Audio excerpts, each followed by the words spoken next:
Winners അക്കാഡമിയുടെ പുതിയൊരു ക്ലാസ്സിലേക്ക് നിങ്ങൾക്ക് സ്വാഗതം. ഇന്നത്തെ ക്ലാസ്സിൽ നമ്മൾ ഡിസ്കസ് ചെയ്യാൻ പോകുന്നത് ഹീലിയം നിയോൺ ലേസറിനെ പറ്റിയാണ്. ഹീലിയം നിയോൺ ലേസറിനെ പറ്റി നമ്മൾ നേരത്തെ കുറച്ച് ക്ലാസ്സുകളിലൊക്കെ ഡിസ്കസ് ചെയ്തിട്ടുണ്ട്. അപ്പോൾ ആ ക്ലാസ്സിൽ ഉൾക്കൊള്ളിക്കാത്ത കൺസ്ട്രക്ഷൻ, അതുപോലെ ബന്ധപ്പെട്ട് ഇതിൻ്റെ സ്ട്രക്ചർ എങ്ങനെയാണ്, ഇങ്ങനെയൊക്കെയുള്ള കുറച്ച് കാര്യങ്ങൾ, കുറച്ച് സിമ്പിളായിട്ടുള്ള ക്വസ്റ്റ്യൻസ് ആണ് ഈ ക്ലാസ്സിനകത്ത് ഉൾക്കൊള്ളിച്ചിരിക്കുന്നത്. നമുക്ക് നേരെ ക്ലാസ്സിലേക്ക് പോവാം. പോരെ നോക്കിയാട്ടെ, ഹീലിയം നിയോൺ ലേസറിന്റെ വർക്കിംഗ് എവിടെ പറയുന്നത് നമുക്ക് നോക്കാം. എന്തൊക്കെയാ ഉള്ളത്, ഒരു സ്ട്രക്ചർ നോക്കിയുടെ സ്ട്രക്ചർ നോക്കിയേ. ഹീലിയം നിയോൺ ലേസർ വരുന്നത്. ഹീലിയം നിയോൺ ലേസർ കണ്ടെത്തിയത് ആരാന്നും അതുമായി ബന്ധപ്പെട്ട കാര്യങ്ങളൊക്കെ നിങ്ങൾക്ക് അറിയാവുന്നതാണ്. ഞാൻ അക്കാര്യത്തിലേക്ക് പോകുന്നില്ല. നോക്ക്, ഹീലിയം നിയോണും 10:1 എന്നുള്ള റേഷ്യോയിലാണ് നമ്മുടെ ആക്റ്റീവ് മീഡിയത്തിനകത്തുള്ളത്. ഓക്കെ, അത് നിങ്ങൾക്ക് അറിയാലോ. ഇനി എന്തൊക്കെയാ വരുന്നത്? റിഫ്ലക്റ്റിംഗ് മിറർ ഉണ്ട്, ഫുള്ളി റിഫ്ലക്റ്റിംഗ് മിറർ ഉണ്ട്, പാർഷ്യലി റിഫ്ലക്റ്റിംഗ് മിറർ ഉണ്ട്, അറിയാലോ. പവർ സപ്ലൈ കൊടുക്കുന്നുണ്ട്. എന്തിനു വേണ്ടിയിട്ടാണ്? ഇലക്ട്രിക്കൽ ഡിസ്ചാർജിന് വേണ്ടി പവർ സപ്ലൈ കൊടുക്കും. ശരിയല്ലേ? ആണല്ലോ ആണ്. അങ്ങനെ നമ്മുടെ ഹയർ എനർജി സ്റ്റേറ്റ് ഇരിക്കുന്ന നിയോൺ ആറ്റം ലോവർ എനർജി സ്റ്റേറ്റിനകത്തോട്ട് വരുന്നതിന്റെ ഭാഗമായിട്ട് ലൈറ്റിന് എമിറ്റ് ചെയ്യും. അങ്ങനെ ലേസിങ് ആക്ഷൻ, ലേസർ ബീമും ഉണ്ടാവും. മനസ്സിലായോ? പാർഷ്യലി റിഫ്ലക്റ്റിംഗ് അതുപോലെ ഫുള്ളി റിഫ്ലക്റ്റിംഗ് ആയിട്ടുള്ള ആളുകളുടെ ജോലി എന്ന് പറഞ്ഞാൽ ഇവിടെ ലൈറ്റിനെ ആംപ്ലിഫൈ ചെയ്യുക എന്നുള്ളതാണ്. ഓക്കെ അല്ലേ? പ്രശ്നമില്ലല്ലോ, കാര്യം സെറ്റായി. നോക്കിയാലോ നമുക്ക് എങ്ങനെയാണ് നടക്കുന്നത്, എന്തൊക്കെയാണ് നടക്കുന്നത് നോക്കാം. ഇതാണ് ഇതിന്റെ ഒരു എനർജി ലെവൽ ഡയഗ്രം എന്ന് പറയുന്നത്. ഒന്ന് ശ്രദ്ധിച്ച് നോക്കിയേ, എനർജി ലെവൽ ഡയഗ്രം നോക്കിയേ. ഇവിടെ എത്ര എനർജി ഉണ്ടെന്ന് നോക്കിയേ. E1, E2, E3, ഇത് E3 ആണ്. E3, E4, E5, E6, ഇങ്ങനെ 6 എനർജി ലെവൽ ഉണ്ട്. ഓക്കെ അല്ലേ? അതായത് ഗ്രൗണ്ട് സ്റ്റേറ്റിനകത്ത് നിന്ന് മുകളിലേക്ക് പോയി എക്സൈറ്റഡ് സ്റ്റേറ്റ് അല്ലെ, ഏറ്റവും ഹയർ എനർജി സ്റ്റേറ്റ്, ഇങ്ങനെ 6 എനർജി ലെവലുണ്ട്. ഈ 6 എനർജി ലെവൽ ഉള്ളതിനകത്ത് E6 എന്ന് പറയുന്ന ഹയർ എനർജി സ്റ്റേറ്റിനകത്തു നിന്ന് E6 എന്ന് പറയുന്ന എനർജി ഹയർ എനർജി സ്റ്റേറ്റിനകത്തിരിക്കുന്ന ആറ്റംസ് എവിടേക്ക് വരുന്നുണ്ട്? E3 എന്ന് പറയുന്ന ലെവലിലേക്ക് വരുന്നുണ്ട്. E6നകത്ത് E3യിലേക്ക് വരുന്നുണ്ട്. മനസ്സിലായോ? ഈ സമയത്ത് എമിറ്റ് ചെയ്യുന്ന വേവ് ലെങ്തിന്റെ വാല്യൂ ആണ് 632.8 നാനോമീറ്റർ. നമ്മൾ നേരത്തെ പഠിച്ചിട്ടുണ്ട്. ഹീലിയം നിയോൺ ലേസറിന്റെ വേവ് ലെങ്ത് എന്ന് പറഞ്ഞ് നമ്മൾ പഠിച്ചു വെച്ചേക്കുന്ന തന്നെ ഈ ഒരു വാല്യൂ 632.8 നാനോമീറ്റർ എന്ന് പറഞ്ഞ് പഠിച്ചു വെച്ചേക്കുന്ന ഈ ഒരു വാല്യൂ. ഓക്കെ അല്ലേ? അറിയാലോ. ഓക്കെ, അത് പഠിച്ചു. അവിടെ നോക്കിയേ, E5നകത്തൊന്നും ഇല്ല. അവിടെ നോക്കിയേ, നമ്മുടെ ശ്രദ്ധിച്ചോണേ, E6നകത്തുനിന്ന് എവിടേക്കുണ്ട്? E3യിലേക്കുണ്ട്. അത് നമ്മൾ പറഞ്ഞു. ഇനി E6നകത്ത് എങ്ങോട്ടുണ്ട്? E5ലേക്കുണ്ട്. കണ്ടോ? E6നകത്തുനിന്ന് E5ലേക്കുണ്ട് അല്ലെ. അതിന്റെ വേവ് ലെങ്ത് റേഞ്ച് നോക്കിയേ, 3.39 മൈക്രോമീറ്റർ റേഞ്ചിലാണ് വരുന്നത്.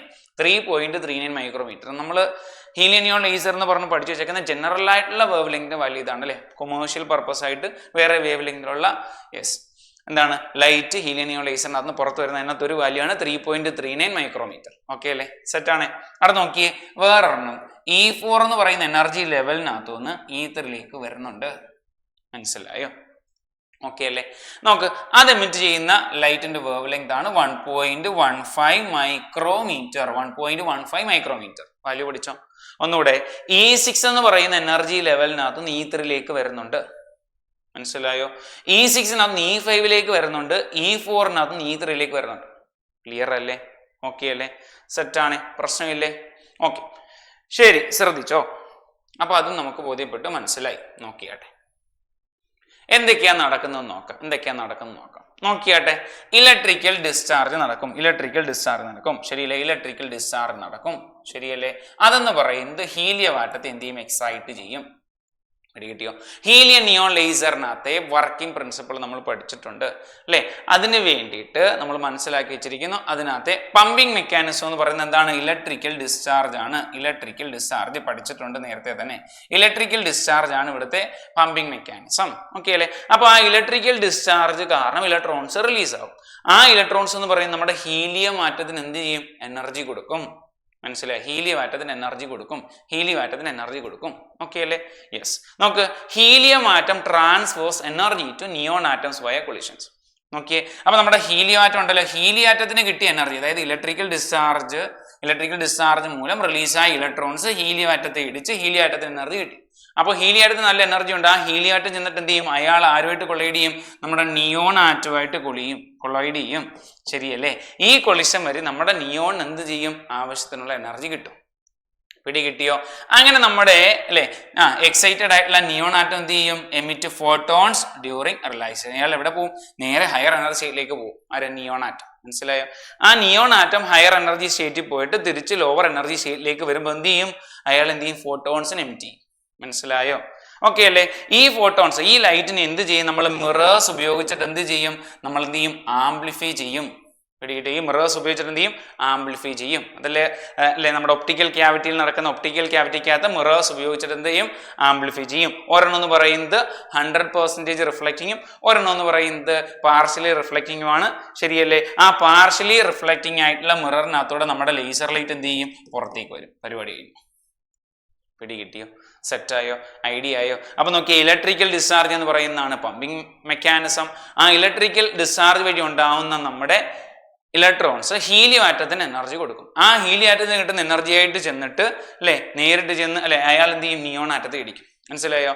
ഇലക്ട്രോൺസിനെ നേരിട്ട് ചെന്ന് നിയോൺ ആറ്റത്തെ അയാളെ ശക്തിപ്പെടുത്താനുള്ള എനർജി ഇല്ല. അതുകൊണ്ടാണ് നമ്മൾ അതിനകത്ത് ആരെ ഉപയോഗിക്കുന്നത്? ഹീലിയത്തിനെ ഉപയോഗിക്കുന്നത് കേട്ടോ. അപ്പൊ ഹീലിയത്തിനുള്ള എനർജി ആയിട്ട് എന്നിട്ട് അയാൾ എന്ത് ചെയ്യും? നമ്മുടെ നിയോണിനെ ഇടിച്ചിട്ട് അയാൾക്ക് എനർജിയെ കൊടുത്ത് അയാൾ എക്സൈറ്റഡ് സ്റ്റേറ്റിനകത്തോട്ട് പോകുന്നു. എക്സൈറ്റഡ് സ്റ്റേറ്റിനകത്ത് അല്ലെ നമ്മുടെ ലോവർ എനർജി സ്റ്റേറ്റിനകത്ത് വരുന്ന നമ്മുടെ നിയോണിനകത്തുനിന്ന് ഫോട്ടോൺസ് എമിറ്റ് ആവുന്നു. ആ ലൈറ്റിനെ നമ്മൾ എന്ത് ചെയ്യും? നമ്മുടെ മിറർ ഉപയോഗിച്ച് ഒപ്റ്റിക്കൽ ക്യാവിറ്റി ഉപയോഗിച്ച് ആംപ്ലിഫൈ ചെയ്യുന്നു. ഈ ആംപ്ലിഫൈ ചെയ്യപ്പെടുന്ന ലൈറ്റ് എന്ന് പറയുന്നത് പാർഷ്യലി റിഫ്ലക്റ്റിംഗ് ആയിട്ടുള്ള മിറർ വഴി പുറത്തേക്ക് വരുന്നു. സെറ്റാണ്. ഓക്കെ അല്ലേ? പ്രശ്നമില്ലല്ലോ. യെസ്. ഓക്കെ. അപ്പൊ ഇതാണ് ഒരു ഐഡിയ എന്ന് പറയുന്നത്. മറ്റു കാര്യങ്ങൾ നോക്കാം. ഓക്കെ, നോക്കാം. എന്തൊക്കെയാണ് നിങ്ങൾക്ക് അറിയാവുന്ന കാര്യങ്ങൾ? ഇതല്ല ഇനി പറയാൻ പോകുന്ന എല്ലാം നിങ്ങൾക്ക് അറിയാവുന്ന കാര്യങ്ങളാണ്. നമുക്ക് ഗ്യാസ് മിക്സറിനകത്ത് ആരൊക്കെയുണ്ട്? ഹീലിയവും നിയോണും ഉണ്ട്. ഗ്യാസ് മിക്സറിനകത്ത് ആരൊക്കെയുണ്ട്? ഹീലിയവും നിയോണും ഉണ്ട്. ശരിയല്ലേ? ഓക്കെ. അതിൻ്റെ അവർ തമ്മിലുള്ള റേഷ്യോ എത്ര? 10:1 ആണ് അവർ തമ്മിലുള്ള റേഷ്യോ. റേഷ്യോ എത്ര? 10:1 ആണ് അവർ തമ്മിലുള്ള റേഷ്യോ. ഒരു സംശയമില്ല, 10:1 ആണ് അവർ തമ്മിലുള്ള റേഷ്യോ. ഡിസ്ചാർജ് ട്യൂബിന്റെ ലെങ്ത് 80 സെന്റിമീറ്റർ, ഡയമീറ്റർ 1 സെന്റിമീറ്റർ. ശരിയല്ലേ? ഹീലിയം നിയോൺ ഗ്യാസുകളാണ് ഉള്ളത്. ഈ വാല്യൂ, ഈ ലെങ്ത്, ഡയമീറ്റർ എന്നീ തന്നിരിക്കുന്നതൊക്കെ പല പല റെഫറൻസ് ബുക്ക് അതിനകത്ത് വ്യത്യാസമാണ് വന്നിരിക്കുന്നത്. അപ്പോൾ അത് നിങ്ങൾ പേടിക്കേണ്ട. ഇത് അതുപോലെ അങ്ങനെ ചോദിക്കത്തില്ല. നമ്മൾ ജസ്റ്റ് പറഞ്ഞു പോകുന്നു, മനസ്സിലാക്കാൻ വേണ്ടി പഠിക്കുന്നത് അതേ ഉള്ളൂ. ഓക്കെ. അപ്പോൾ അത് കഴിഞ്ഞ് ഇനി പറയാൻ പോകുന്ന എല്ലാ പോയിന്റുകൾക്കും നിങ്ങൾക്ക് അറിയാവുന്നതാണ്. വലിയ പ്രയാസമൊന്നും ഈസി ആയിട്ട് മനസ്സിലാവും. നോക്കാം അല്ലേ? നമ്മുടെ മിറേഴ്സിന്റെ ജോലി എന്താണ്? മിറേഴ്സിന്റെ ജോലി ഒന്ന് പറയുന്ന ഫുള്ളി റിഫ്ലക്റ്റീവ് മിറർ ആണ് അല്ലെ? അയാൾ 100% reflect ചെയ്തുകൊണ്ടേയിരിക്കും.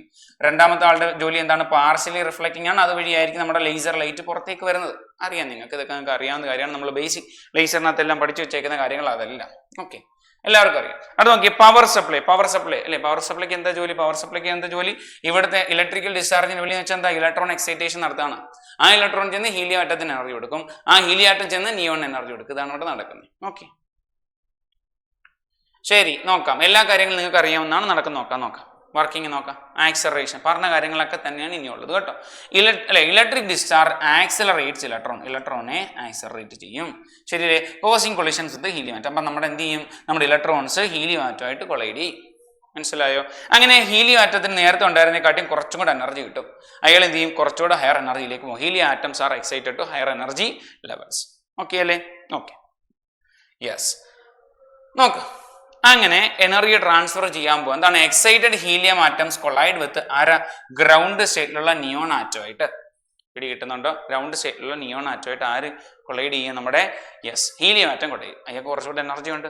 Energy transfer excite neon atom to higher energy levels അല്ലേ? ഹയർ എനർജി ലെവലിനകത്തോട്ട് ആരെ കൊണ്ടുപോകും? E4 E6 തുടങ്ങിയ ഹയർ എനർജി ലെവലിലേക്ക് ആരെ കൊണ്ടുപോകും? നമ്മുടെ നിയോൺ ആറ്റത്തെ കൊണ്ടുപോകും. അപ്പൊ ഗ്രൗണ്ട് സ്റ്റേറ്റിൽ ഇരിക്കുന്ന നമ്മുടെ നിയോൺ ആറ്റത്തിന് ആവശ്യമായിട്ടുള്ള എനർജി കൊടുക്കുന്ന ആരാ? ഹീലിയം. ഹീലിയം കൊടുക്കുന്ന എനർജി കാരണം നമ്മുടെ നിയോൺ ആറ്റം E4 E6 ഒക്കെ പോവാം. ശരിയല്ലേ? അപ്പൊ E4 E6 നിൽക്കുന്ന സമയത്താണെന്ത്? അതിനുശേഷമാണ് എമിഷൻ നടക്കുന്നത്. അപ്പൊ ഈ രണ്ട് പോയിന്റ് ഓർത്ത്, E4 E6 എന്ന് പറയുന്ന സ്ഥലത്താണ് ഇതിന് പോപ്പുലേഷൻ ഇൻവേർഷൻ അച്ചീവ് ചെയ്യാൻ കഴിയുന്നത്. പോപ്പുലേഷൻ ഇൻവേർഷൻ എന്താ? ഈ പോപ്പുലേഷൻ ഇൻവേർഷൻ ഉദ്ദേശിക്കുന്നത് അതായത് ഗ്രൗണ്ട് സ്റ്റേറ്റ് അല്ലെങ്കിൽ ലോവർ എനർജി സ്റ്റേറ്റ്, അതിനേക്കാൾ മേലുള്ള ഒരു സ്റ്റേറ്റ് ഹയർ എനർജി സ്റ്റേറ്റ് അല്ലെ? അവിടെ കുറച്ചും കൂടെ എന്താണ് സമയം അതിനോട് നിൽക്കാൻ പറ്റുന്നുണ്ട്. മനസ്സിലായോ? നമ്മൾ മെറ്റാസ്റ്റേബിൾ സ്റ്റേറ്റ് പറഞ്ഞുകൊണ്ട്. അപ്പം നോക്കിയേ, ഇവിടുത്തെ നമ്പർ ഓഫ് ആറ്റംസ് N1 ആണ്, ഇവിടുത്തെ നമ്പർ ഓഫ് ആറ്റംസ് M2 ആണ്. എപ്പോഴാണോ N2 ഗ്രേറ്റർ ദാൻ N1 ആവുന്നത് അല്ലെ, ഈ ഒരു കണ്ടീഷൻ നമ്മൾ വിളിക്കുന്ന പേരാണ് പോപ്പുലേഷൻ ഇൻവേർഷൻ. പോപ്പുലേഷൻ ഇൻവേർഷൻ വിളിക്കുക. N2 ഗ്രേറ്റർ ദാൻ N1 ആവുന്ന കണ്ടീഷൻ നമ്മൾ വിളിക്കുന്ന പേരാണ് പോപ്പുലേഷൻ ഇൻവേർഷൻ. എപ്പോഴാണോ പോപ്പുലേഷൻ ഇൻവേർഷൻ അച്ചീവ് ആവുന്നത് അപ്പോഴാണ് ലേസിംഗ് ആക്ഷൻ നടക്കുന്നത്. ക്ലിയർ അല്ലേ? സെറ്റാണ്, പ്രശ്നമില്ലാന്ന് വിചാരിക്കുന്നു. പോപ്പുലേഷൻ ഇൻവേർഷൻ അല്ലേ? Higher energy levels E4 E6 in neon become more populated than levels E3 and E5 അല്ലെ. E3 യെക്കാട്ടി E5 ഒക്കെ പോപ്പുലേറ്റ് ആയിട്ട് വരുന്ന എവിടാണ്? E4 ഉം E6 ആണ്. Okay, yes. നോക്കാം, ക്വസ്റ്റ്യൻസ് നോക്കാം. What is typical ratio of helium to neon in helium neon laser? എന്താ റേഷ്യോ വരുന്നത്? ആലോചിച്ച് നോക്കിയാൽ നിങ്ങൾക്ക് പറയാൻ പറ്റും. ആൻസർ എന്താ വരുന്നത്? 10:1 അല്ലേ. ഹീലിയം നിയോൺ ലേസറിനകത്ത് റേഷ്യോ ഹീലിയം നിയോൺ നമ്മൾ റേഷ്യോ എത്ര വരുന്നത്? 10:1 ആണ് വരുന്നത്. നോക്കിയാട്ടെ, what is the role of fully reflective mirror in helium neon laser അല്ലേ. ഈ പറഞ്ഞ കേസ് ജനറൽ ആയിട്ട് ലേസർ പഠിച്ച ആളുകളെ സംബന്ധിച്ച് അല്ലെ ഫുള്ളി റിഫ്ലക്റ്റീവ് മിററിന്റെ ജോലി എന്താണെന്ന് അറിയാലോ. എന്താ നോക്കാം, ഓപ്ഷൻ നോക്കി. To allow partial transmission of light to reflect all light back into the tube. അപ്പൊ ആൻസർ എന്താ അല്ലെ? To reflect all light back into the tube എന്നുള്ളതാണ് ആൻസർ ആയിട്ട് വരുന്നത്. ഓക്കെ അല്ലേ, വേറെ പ്രശ്നമൊന്നുമില്ല. നോക്കിയാട്ടെ, എല്ലാത്തിനും ഉത്തരം നിങ്ങൾക്ക് അറിയാവേ, പ്രശ്നമൊന്നുമില്ലേ? അവിടെ നോക്കാം. What type of discharge is used in helium neon laser അല്ലെ. ഹീലിയം നിയോൺ ലേസറിനകത്ത് ഏത് ടൈപ്പ് ഡിസ്ചാർജ് ആണ് ഉപയോഗിക്കുന്നത്? ഓപ്ഷൻസ് നോക്കി. Thermal discharge, electrical discharge, chemical discharge, plasma discharge. ഏതാ ഉത്തരം വരേണ്ടത്? ഉത്തരം വരേണ്ടത് ഇലക്ട്രിക്കൽ ഡിസ്ചാർജ്. കഴിഞ്ഞേ, പ്രശ്നമില്ലേ, ഈസി ആണേ. അവിടെ നോക്കിയാട്ടെ, which transition in neon atoms produces the red laser light? Value നോക്കിയേ, 6.328 ആൻസർ നമ്മൾ പഠിച്ചതല്ലേ അല്ലെ. ഏറ്റവും മുകളിൽ E6 എങ്ങോട്ട്? E5 ഒരു ട്രാൻസിഷൻ നടക്കുന്നുണ്ട്, ശരിയല്ലേ.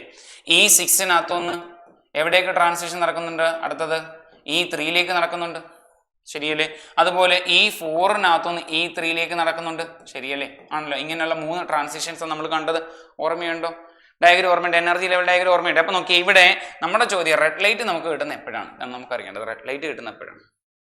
മനസ്സിലായി, റെഡ് ലൈറ്റ് കിട്ടുന്ന ഇന്നത്തെ ഏതാ E6 നിന്ന് E3 ട്രാൻസിഷൻ ആണ് നമുക്ക് റെഡ് ലൈറ്റ് നൽകുന്നത്. ഓക്കെ, ക്ലിയർ അല്ലേ, പ്രശ്നമില്ലേ, സെറ്റാണ്. യെസ്. നോക്കിയാട്ടെ, why helium included in gas mixture of helium neon laser അല്ലേ. ഹീലിയത്തെ എന്തിനാണ് അല്ലെ ഹീലിയം നിയോൺ ലേസറിനകത്ത് നമ്മൾ ഉൾക്കൊള്ളിച്ചിരിക്കുന്നത്? നമ്മുടെ മനസ്സിൽ സ്വാഭാവികമായിട്ടും വരില്ലേ, നിയോൺ ആണ് ശരിക്കും എന്താണ് അവിടെ ആക്റ്റീവായിട്ട് ഈ കാര്യങ്ങളൊക്കെ ചെയ്യുന്നത്. പിന്നെ എന്തിനാണ് നമ്മൾ ഹീലിയത്തെ ഇവിടെ ഉപയോഗിച്ചത്? അതിന്റെ ആൻസർ എന്താണ് അല്ലെ? ഹീലിയമാണ് എന്ത് ചെയ്യുന്നത്? നിയോൺ ആറ്റത്തിന് ആവശ്യമായിട്ടുള്ള എനർജി നൽകുന്നത്. ഏത് വഴി? കൊളിഷൻസ് വഴി. To transfer energy to neon atoms through collisions. അപ്പൊ ഇതാണ് ഉത്തരം. ക്ലിയർ അല്ലേ, പ്രശ്നമില്ലല്ലോ, സെറ്റ് അല്ലേ. യെസ്. നോക്കിയാട്ടെ, what is wavelength of red light emitted by helium neon laser? ഇതാണ് what is wavelength of red light emitted by helium neon laser. ആലോചിച്ച് നോക്ക്, ആൻസർ നോക്ക്. പെട്ടെന്ന് കിട്ടേണ്ട ആൻസർ ഏതാ? 6.328 ആൻസർ. അത്രയും 6.328 ആൻസർ. ഓക്കെ, സെറ്റാണേ. യെസ്. നോക്കിക്കോ, which energy levels in neon atoms are involve in population inversion? Population ഇൻവേഷനകത്ത് വരുന്ന ഏതാ ആലോചിച്ച് നോക്ക്, പെട്ടെന്ന് കിട്ടും. ഏതാ? നമുക്കറിയാം E4 ഉം E6 ആണല്ലേ പോപ്പുലേഷൻ ഇൻവേഷൻ. ഈ ഒരു റേഞ്ചിനകത്തു നിന്നാണ് എന്ത് അതിന്റെ താഴത്തെ എനർജി ലെവലിലേക്ക് എന്ത് വരുന്നത്? ലൈറ്റിന്റെ അല്ലേ എമിഷൻസ് വരുന്നത്, ആറ്റത്തിന്റെ എമിഷൻ വരുന്നത്, ശരിയല്ലേ. അപ്പൊ പോപ്പുലേഷൻ ഇൻവേഷൻ അച്ചീവ് ചെയ്യുന്നത് ഈ 2 ലെവലാണ് അല്ലെ. E4 E5 ആണ് മറ്റുള്ളതിനെക്കാട്ടിയും കൂടുതൽ അല്ലെ ആറ്റംസ് ഉൾക്കൊള്ളുന്ന ലെവല്. സോ ആൻസർ എന്താ പറയുന്നത്? E4 ഉം E6 ആണ്. ക്ലിയർ? യെസ്. അപ്പൊ ശ്രദ്ധിച്ചോ, ഇന്നത്തെ ക്ലാസ്സിൽ നമ്മൾ ഡിസ്കസ് ചെയ്ത ആരെ പറ്റിയാ? നമ്മുടെ ഹീലിയം നിയോൺ ലേസറിനെ പറ്റിയാണ്. അതിന്റെ ഒരു കുഞ്ഞ് സ്ട്രക്ചർ എന്താണ്, അതിന്റെ വർക്കിംഗ് എന്താണ്, അതുമായി ബന്ധപ്പെട്ട കുറച്ച് ക്വസ്റ്റ്യൻസ്. ഇതാണ് നമ്മൾ ഇന്നത്തെ ക്ലാസ്സിൽ പഠിച്ചത്. എല്ലാവരും ക്വസ്റ്റ്യൻസ് കൂടി ചെയ്ത് നോക്കണം. നിർത്താണ്. Thank U.